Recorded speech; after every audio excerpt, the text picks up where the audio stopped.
Ano Bíblico. O estudo diário da Palavra de Deus com o pastor Carlos Oliveira. Continuando o nosso ano bíblico hoje, a Epístola de Paulo aos Romanos, capítulo 11 ao capítulo 13. O futuro de Israel. Pergunto, pois, terá Deus porventura rejeitado o seu povo? De modo nenhum. Porque eu também sou israelita da descendência de Abraão, da tribo de Benjamim. Deus não rejeitou o seu povo, a quem de antemão conheceu. Ou não sabeis o que a Escritura refere a respeito de Elias, como insta perante Deus contra Israel, dizendo: Senhor, mataram os teus profetas, arrasaram os teus altares, e só eu fiquei e procuram tirar minha vida. Que ele disse, porém, a resposta divina: Reservei para mim 7.000 homens que não dobraram os joelhos diante de Baal. Assim, pois, também agora, no tempo de hoje, sobrevive um remanescente segundo a eleição da graça. E se é pela graça, já não é pelas obras. Do contrário, a graça já não é graça. Que diremos, pois? O que Israel busca, isso não conseguiu, mas a eleição o alcançou.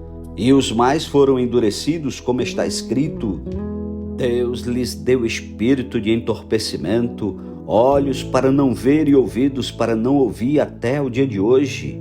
E diz Davi: torne-se-lhes a mesa em laço e a armadilha em tropeço e punição.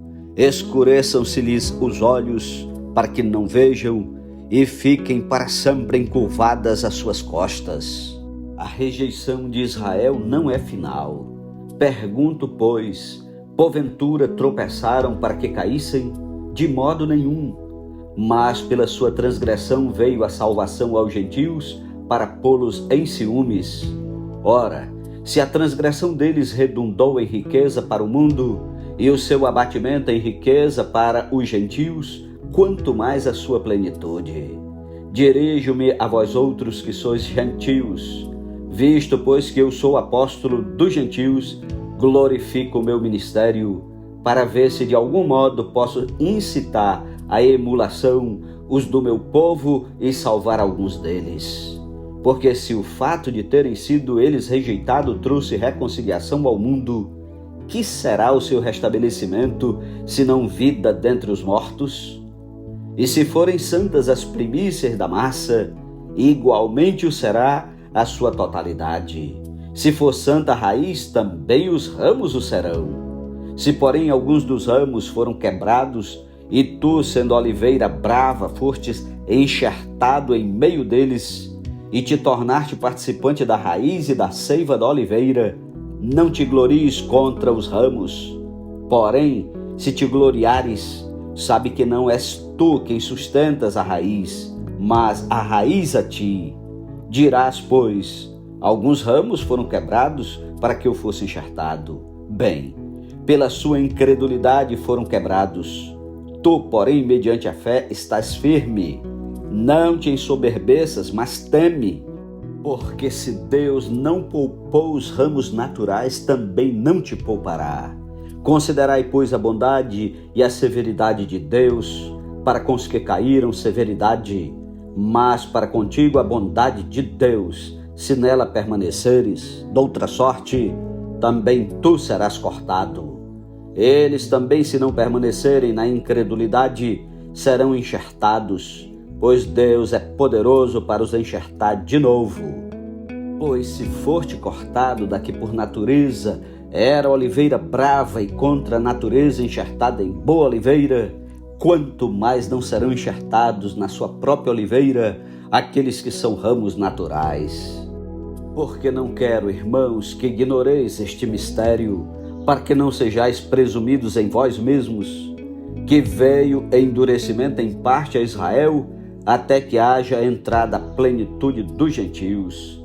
E assim, todo Israel será salvo, como está escrito: virá de Sião um libertador, e ele apartará de Jacó as impiedades. Esta é a minha aliança com eles, quando eu tirar os seus pecados. Quanto ao evangelho, são eles inimigos por vossa causa. Quanto, porém, à eleição, amados por causa dos patriarcas, porque os dons e a vocação de Deus são irrevogáveis. Porque assim como vós também outrora fostes desobedientes a Deus, mas agora alcançastes misericórdia à vista da desobediência deles, assim também estes agora foram desobedientes, para que igualmente eles alcancem misericórdia à vista da que vos foi concedida. Porque Deus a todos encerrou na desobediência, a fim de usar de misericórdia para com todos. Ó profundidade da riqueza, tanto da sabedoria como do conhecimento de Deus! Quão insondáveis são os seus juízos e quão inescrutáveis os seus caminhos! Quem, pois, conheceu a mente do Senhor? Ou quem foi o seu conselheiro? Ou quem primeiro deu a ele para que lhe venha a ser restituído? Porque dele, por meio dele e para ele são todas as coisas. A ele, pois, a glória eternamente. Amém. Capítulo 12. A nova vida. Rogo-vos, pois, irmãos, pelas misericórdias de Deus, que apresenteis o vosso corpo por sacrifício vivo, santo e agradável a Deus, que é o vosso culto racional. E não vos conformeis com este século, mas transformai-vos pela renovação da vossa mente, para que experimenteis qual seja a boa, agradável e perfeita vontade de Deus. Porque pela graça que me foi dada, digo a cada um dentre vós que não pense de si mesmo além do que convém, antes pense com moderação, segundo a medida da fé que Deus repartiu a cada um. Porque assim como num só corpo temos muitos membros, mas nem todos os membros têm a mesma função, assim também nós, conquanto muitos, somos um só corpo em Cristo e membros uns dos outros, tendo, porém, diferentes dons segundo a graça que nos foi dada. Se profecia, seja segundo a proporção da fé. Se ministério, dediquemo-nos ao ministério. Ou que ensina, esmere-se no fazê-lo. Ou que exorta, faça-o com dedicação. O que contribui, com liberalidade. O que preside, com diligência. Quem exerce misericórdia, com alegria. O amor seja sem hipocrisia. Detestai o mal, apegando-vos ao bem. Amai-vos cordialmente uns aos outros com amor fraternal, preferindo-vos em honra uns aos outros. No zelo não sejais remissos. Sede fervorosos de espírito servindo ao Senhor. Regozijai-vos na esperança, sede pacientes na tribulação, na oração perseverantes. Compartilhai as necessidades dos santos. Praticai a hospitalidade, abençoai os que vos perseguem, abençoai e não amaldiçoeis. Alegrai-vos com os que se alegram e chorai com os que choram. Tende o mesmo sentimento uns para com os outros. Em lugar de serdes orgulhosos, condescendei com o que é humilde. Não sejais sábios aos vossos próprios olhos. Não torneis a ninguém mal por mal. Esforçai-vos por fazer o bem perante todos os homens. Se possível, quanto depender de vós, tende paz com todos os homens. Não vos vingueis a vós mesmos, amados, mas dai lugar à ira, porque está escrito: a mim me pertence a vingança, eu é que retribuirei, diz o Senhor. Pelo contrário, se o teu inimigo tiver fome, dá-lhe de comer. Se tiver sede, dá-lhe de beber. Porque fazendo isto, amontoarás brasas vivas sobre a sua cabeça. Não te deixes vencer do mal, mas vence o mal com o bem. Capítulo 13. Da obediência às autoridades. Todo homem esteja sujeito às autoridades superiores, porque não há autoridade que não proceda de Deus, e as autoridades que existem foram por ele instituídas.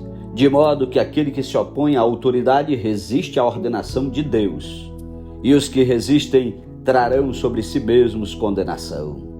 Porque os magistrados não são para temor quando se faz o bem, sim quando se faz o mal. Queres tu temer a autoridade? Faze o bem e terás louvor dela, visto que a autoridade é ministro de Deus para teu bem. Entretanto, se fizeres o mal, teme, porque não é sem motivo que ela traz a espada, pois é ministro de Deus, vingador, para castigar o que pratica o mal. É necessário que lhe estejais sujeitos, não somente por causa do temor da punição, mas também por dever de consciência. Por esse motivo, também pagais tributos, porque são ministros de Deus, atendendo constantemente a este serviço. Pagai a todos o que lhes é devido, a quem tributo, tributo, a quem imposto, imposto, a quem respeito, respeito, a quem honra, honra. A ninguém fiqueis devendo coisa alguma, exceto o amor com que vos ameis uns aos outros, pois quem ama o próximo tem cumprido a lei. Pois isto: não adulterarás, não matarás, não furtarás, não cobiçarás, e se há qualquer outro mandamento, tudo nesta palavra se resume: amarás o teu próximo como a ti mesmo. O amor não pratica o mal contra o próximo, de sorte que o cumprimento da lei é o amor. E digo isto a vós outros que conheceis o tempo: já é hora de vos despertardes do sono, porque a nossa salvação está agora mais perto do que quando no princípio cremos. Vai alta a noite e vem chegando o dia. Deixemos, pois, as obras das trevas e revistamo-nos das armas da luz. Andemos dignamente como em pleno dia, não em orgias e bebedices, não em impuricícias e dissoluções, não em contendas e ciúmes, mas revestei-vos do Senhor Jesus Cristo e nada disponhais para a carne no tocante às suas concupiscências. Amém. Louvado seja Deus pela sua santa palavra. Concluímos mais um pedacinho desse ano bíblico 2023. Que Deus o abençoe, tire tempo para orar e meditar, e até amanhã em nome de Jesus. Amém.